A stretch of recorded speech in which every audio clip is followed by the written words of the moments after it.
एक आदमी राजा के दरबार में नौकरी मांगने को आया। कदकाठी से सामान्य वो शख्स देखने में थोड़ा विचित्र सा था। उसका चेहरा बिल्कुल फीका, लेकिन उसकी आंखों में चमक और चाल में गजब का आत्मविश्वास था।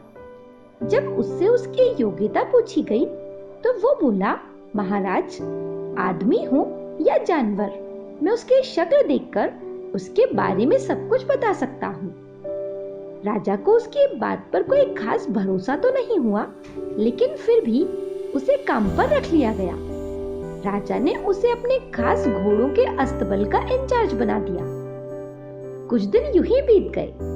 फिर एक दिन राजा को बैठे बैठे उसके बारे में ख्याल आया। राजा ने सोचा, आज उसकी परीक्षा कर ही ली जाए। राजा ने उसे बुलवाया और अपने सबसे महंगे और मनपसंद घोड़े के बारे में पूछा। तो उसने कहा, महाराज, ये घोड़ा नस्ली नहीं है। ये जवाब सुनकर राजा को हैरानी हुई। उसने जंगल से घोड़े वाले को बुलवाया और पूछा कि इस घोड़े के बारे में हमें पूरी जानकारी दो। उस घोड़े वाले ने कहा कि घोड़ा अच्छी नस्ल का तो है, पर इसके पैदा होते ही इसकी मां मर गई थी, इसलिए गाय का दूध पीकर उसके साथ ही पला बड़ा है। राजा को ये बात सुनकर आश्चर्य हुआ। उसने अपने नौकर को बुलाया और पूछा कि आखिर तुम्हें कैसे पता चला कि ये घोड़ा नस्ली नहीं है। तब उस नौकर ने जवाब दिया, महाराज, जब ये घोड़ा घास खाता है तो गायों की तरह सर नीचे करके ही खाता है, जबकि अच्छी नस्ल का घोड़ा घास मुंह में लेकर सर को उठा लेता है। राजा उसकी योग्यता से बहुत खुश हुआ। उसने नौकर के घर अनाज, घी, मुर्गे और ढेर सारी बकरियां बतौर इनाम भिजवा दी और उसकी पदोन्नति भी कर दी। अब उसे रानी के महल में तैनात कर दिया गया। फिर कुछ दिन यूं ही बीत गए। एक दिन राजा की रानी से कुछ कहा सुनी हो गई। राजा बहुत गुस्से में था। राजा ने उस दिन नौकर को बुलवा लिया और उससे कहा, तुमने कहा था कि किसी को देखते ही तुम उसके बारे में सब कुछ जान लेते हो। घोड़े के बारे में तुम्हारा अनुमान ठीक निकला। अब तुम महारानी के बारे में कुछ बताओ। महारानी के बारे में तुम्हारा क्या ख्याल है? तब वो नौकर बोला, महाराज, इसके बारे में मैं आपको कल बताता हूँ। अगले दिन नौकर आया और उसने राजा से कहा, महारानी के तौर तरीके तो रानी जैसे हैं, लेकिन वो जन्म से ये राजघराने की नहीं लगती। ये सुनकर राजा के पैरों तले जमीन खिसक गई। उसने अपनी सास को बुलवाया और पूरी जानकारी ईमानदारी से बताने के लिए कहा। तब सास ने कहा, वास्तविकता ये है कि आपके पिताजी ने मेरे पति से हमारी बेटी के जन्म पर ही रिश्ता मांग लिया था, लेकिन हमारी बेटी पैदा होकर 6 महीने में ही मर गई थी। इसलिए हमने आपके रजवाड़े से नजदीकी संबंध बनाए रखने की चाह में किसी और की बच्ची को अपनी बेटी बना लिया था। अब राजा नौकर की प्रतिभा का कायल हो चुका था। राजा ने फिर अपने नौकर से पूछा, तुमको रानी के बारे में यह सब कुछ कैसे पता चला? तब उसने कहा, रानी साहिबा का नौकरों के साथ सुलूक गवारों से भी बुरा है। एक खानदानी इंसान का दूसरों से व्यवहार करने का एक शिष्ट तरीका होता है, जो रानी साहिबा में बिल्कुल नहीं है। राजा फिर उसके पार की नजरों से खुश हुआ और फिर से बहुत सारा अनाज, भेड़ बकरियां बतौर इनाम दी गई और साथ ही उसकी पदोन्नति भी कर दी। राजा ने अब उसे अपने दरबार में ही तैनात कर लिया। इसी तरह फिर से दिन गुजरते रहे। एक दिन राजा ने फिर उस नौकर को बुलवाया और अपने बारे में ही पूछ लिया। नौकर ने इस प्रश्न का उत्तर देने में थोड़ी आनाकानी की, लेकिन राजा नहीं माना। वो बोला, तुम्हें हर हाल में मेरे बारे में बताना ही होगा। नौकर ने कहा, जान की सलामती मिले तो मैं सच कहूँ।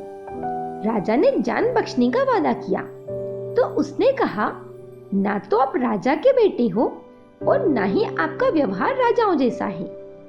आपका कोई लक्षण खानदानी महाराजों जैसा नहीं है। आप में राजा की कोई विशेष योग्यता भी नहीं है। आप सिर्फ किस्मत के चलते इस राज्य के महाराज बने हो। ये सुनकर राजा को बहुत गुस्सा आया। उसका मन तो किया कि अभी इसका सर कलम कर दिया जाए, लेकिन वो उसे जान की सलामती का वचन दे चुका था। गुस्से में भरा राजा कुछ भी करने से पहले इस बात की सत्यता जान लेना चाहता था। इसलिए वो सीधा अपनी माँ के महल पहुंचा और सब कुछ सच सच बताने को कहा।